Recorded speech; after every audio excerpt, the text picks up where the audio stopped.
Valentino Rossi 1979 Italy நாட்டில் motor cycle road racer Cristiano ரோசிக்கு ஒரு பையன் பிறக்கிறான். அப்போ அவருக்கு தெரியாது ஃபியூச்சரில் நம்ம பையன் 9 டைம்ஸ் வேர்ல்ட் சாம்பியன்ஷிப்பை ஓன் பண்ண போகிறான்னு. 1996 ரோசி ஃபஸ்ட்டாக ரேசிங் ஃபீல்டில் கால் எடுத்து வைக்கிறாரு, அதுவும் 17 வயசில். 1997 125cc கேட்டகரி ரேஸில் அவரோட ஃபர்ஸ்ட் வேர்ல்டு சாம்பியன்ஷிப்பை ஹோல்ட் பண்ணுறாரு, அதுவும் அப்ரிலியாக்காக. 1996 to 2021 வர அப்ரிலியாவுக்கு 2, ஹோண்டாக்கு 3, யமகாவுக்கு 4ன்னு 9 டைம்ஸ் வேர்ல்டு சாம்பியன்ஷிப் அடித்த ஒரே மனுஷன் வேலண்டினோ ரோசி மட்டும்தான். அது மட்டும் இல்லாமல் 3 டிஃப்ரெண்ட் கேட்டகரியில் வேர்ல்டு சாம்பியன்ஷிப் அடித்த ஒரே ரைடர் ரோசி மட்டும்தான். என்னதான் ரோசி அப்ரிலியா, ஹோண்டா, டுக்காட்டின்னு நிறைய பிராண்ட்ஸ்க்காக ஓட்டியிருந்தாலும் இவருக்கு பேரும் புகழும் வாங்கி தந்தது யமகா தான். யமகாவோட மோஸ்ட் சக்ஸஸ்ஃபுல் ரேசரும் இவர் தான். என்னதான் 2021 ரோசி மோட்டோ ஜிபியிலேருந்து ரிட்டையர்ட் ஆயிருந்தாலும் இன்னுமே அவர் பண்ண ரெக்கார்ட்ஸை யாராலையும் பீட் பண்ண முடியல.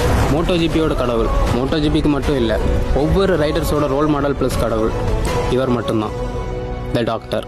இந்த கடவுளுக்கு ஃபேன்ஸ் இருந்தீங்கன்னா கமெண்ட் பண்ணுங்கள், எவ்வளோ ஃபேன்ஸ் இருக்கீங்கன்னு பார்ப்போம்.